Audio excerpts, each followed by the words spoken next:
ಬಾಣಿತಿಗೆಗೋಸ್ಕರ ಮಾಡುವಂತಹ ಮೆಂತ್ಯ fried rice ಮಾಡ್ತಾ ಇದ್ದೀನಿ.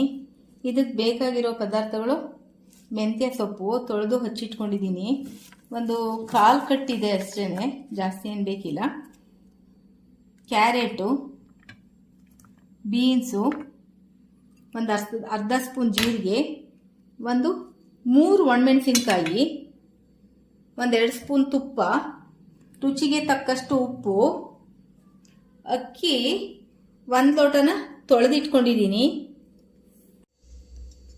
ತುಪ್ಪ ಹಾಕ್ತಾ ಇದ್ದೀನಿ 2 ಸ್ಪೂನು. ತುಪ್ಪ ಕಾದಿದೆ. ಜೀರಿಗೆ, ಒಣಮೆಣಸಿನ್ಕಾಯಿ, ಕರಿಬೇವು ಒಂದು 4-5 ಎಸಳು ಹಾಕ್ತಾ ಇದ್ದೀನಿ.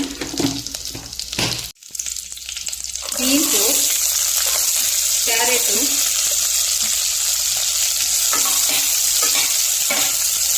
ಒಂದು 2 ನಿಮಿಷ ಫ್ರೈ ಆಗಲಿ ಸಾಕು.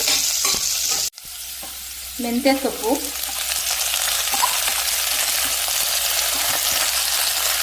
ಉಪ್ಪು, ಅಕ್ಕಿ 1 ಲೋಟಗೆ 2 ಲೋಟ ನೀರು ಹಾಕ್ಕೋಬೇಕು. ಈ ಫ್ರೈಡ್ ರೈಸು ಈ ಥರ ಎಲ್ಲ ಮಾಡ್ತೀವಿ ಅಂದರೆ ಕಮ್ಮಿನೇ ನೀರು ಹಾಕ್ಕೋಬೇಕು, ಆವಾಗ ಉದ್ರಾಗುತ್ತೆ. ಇಲ್ಲಾಂದ್ರೆ ಮುದ್ದೆ ಆಗಿಬಿಡುತ್ತೆ ಜಾಸ್ತಿ ಹಾಕಿದ್ರೆ. ನೀರು ಹಾಕ್ತಾ ಇದ್ದೀನಿ. 2 ಲೋಟ ನೀರು ಹಾಕಿದ್ದೀನಿ. 3 ವಿಷಲು ಕೂಗಬೇಕು. ಕುಕ್ಕರ್ ಬಿಟ್ಟಿದೆ.